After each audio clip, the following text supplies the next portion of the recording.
Hey guys, part 2. The reason why I ended up cutting out like that is just because of the screw. Anyways,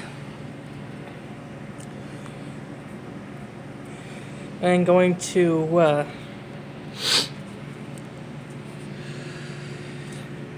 give you the what I got left to do is that here. Oil it. I gotta be quick too because low battery.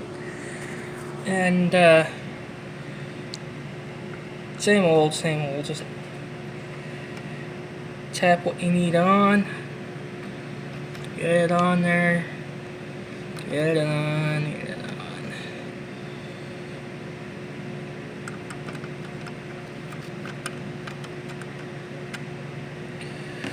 Get it so that it can get to where you need it to be.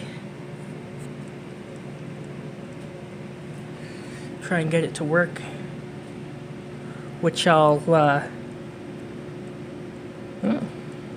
doing better than before. Right. Give me a hot second. I'm gonna continue at this.